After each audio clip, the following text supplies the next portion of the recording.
Assalamualaikum warahmatullahi wabarakatuh. Yang terhormat Ibu Rati Wahyu Pratiwinidya, selaku dosen mata kuliah Literasi Digital dan Kemanusiaan.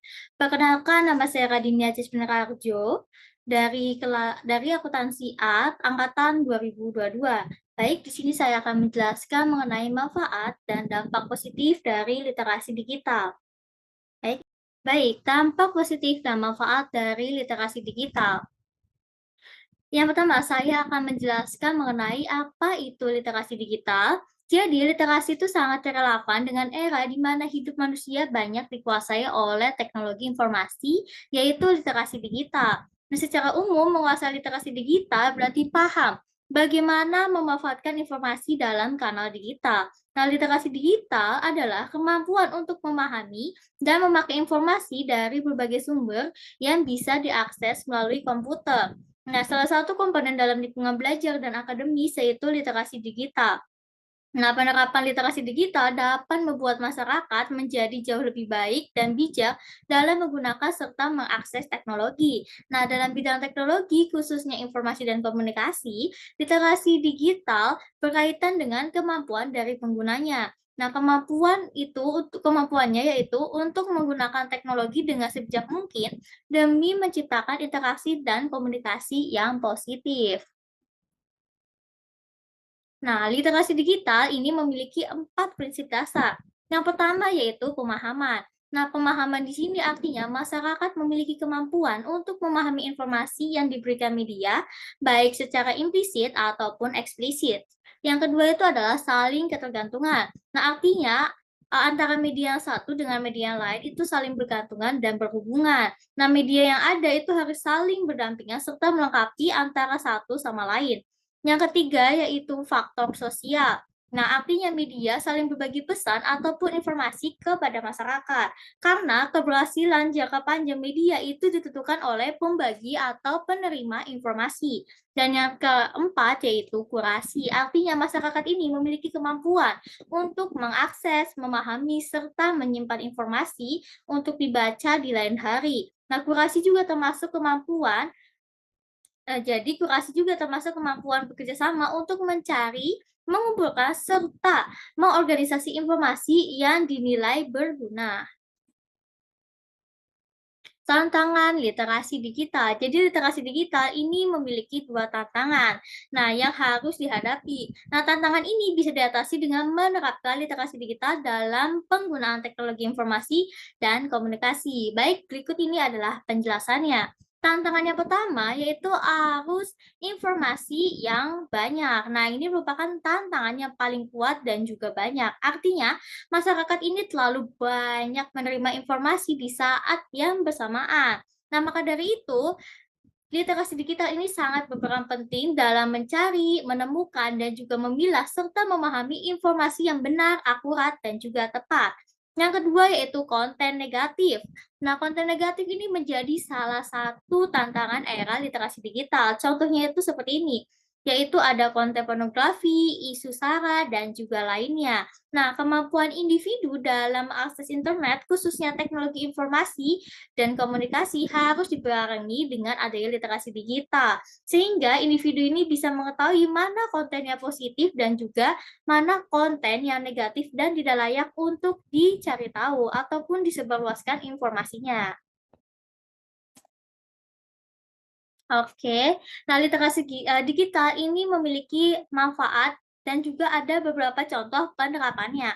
Yang pertama yaitu menambah wawasan keterampilan baru yang lebih mudah, efektif, dan juga hemat biaya. Contohnya ini seperti ini, mencari percobaan sains dengan melihat tutorial di internet dan juga dapat menghemat pemakaian kertas melalui gawai. Contohnya ini seperti ini, membaca buku di elektronik untuk menghemat kertas dan lingkungan. Yang kedua itu mudah mendapatkan informasi terkini dan dibagikan dengan cepat. Contohnya seperti ini, membaca informasi seputar kondisi lalu lintas terkini bisa menggunakan aplikasi ataupun bisa menggunakan website. Yang ketiga yaitu belajar bahasa dan menulis yang lebih efisien. Nah, contohnya yaitu mencari kata tertentu lewat aplikasi Kamus Besar Bahasa Indonesia atau disingkat juga dengan KBBI. Yang keempat yaitu bisa memilih keputusan lebih cepat dan tepat. Nah, contohnya yaitu membandingkan harga produk melalui website. Yang kelima yaitu dapat menghemat biaya anggaran belanja dan keuangan. Contohnya yaitu Anda bisa mengikuti keuangan dan membeli barang ketika diskon yang ada di toko online. Dan yang terakhir yaitu referensi dan sumber belajar bisa dicari melalui internet. Nah, dengan lebih mudah dan praktis asal wadah yang digunakan atau perangkat yang digunakan itu terhubung ke dalam internet. Oke, literasi digital ini memiliki dampak positif. Di antaranya, yang pertama yaitu akses informasi yang lebih luas. Dengan literasi digital, orang dapat mengakses informasi secara online dengan cepat dan mudah.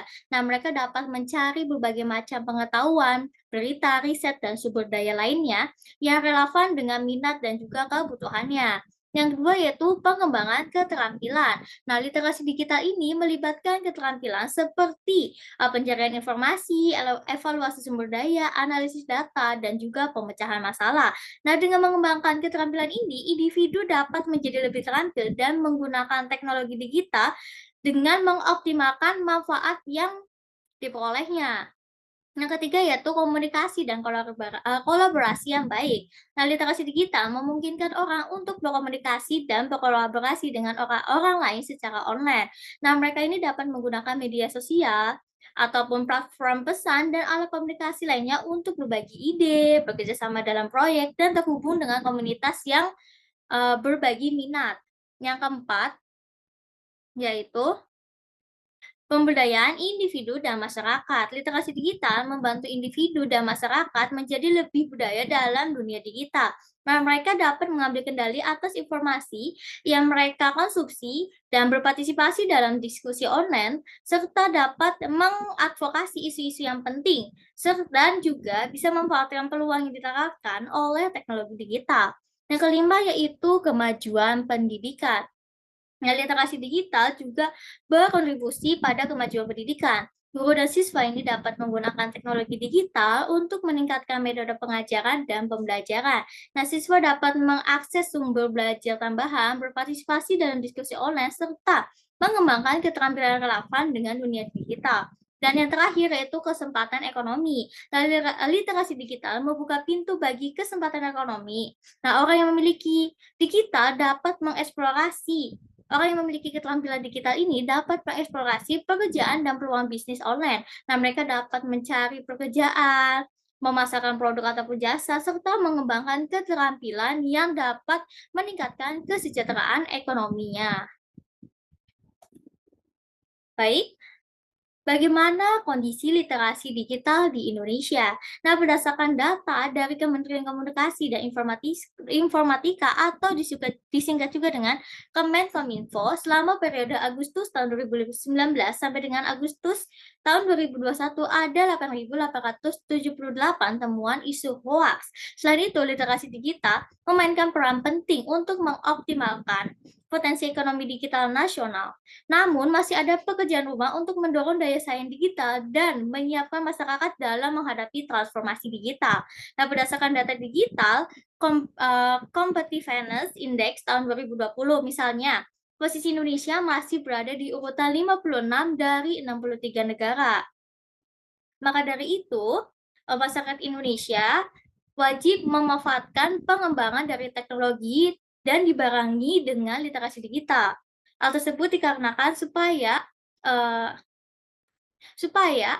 kesejahteraan dari masyarakat Indonesia itu dapat meningkat dan juga dapat memajukan perekonomian negara Indonesia. Sekian, terima kasih. Mohon maaf apabila ada kesalahan kata, baik yang disengaja ataupun tidak disengaja. Semoga apa yang disampaikan saya hari ini dapat memberikan manfaat bagi kita semua. Sekali lagi terima kasih. Wassalamualaikum warahmatullahi wabarakatuh.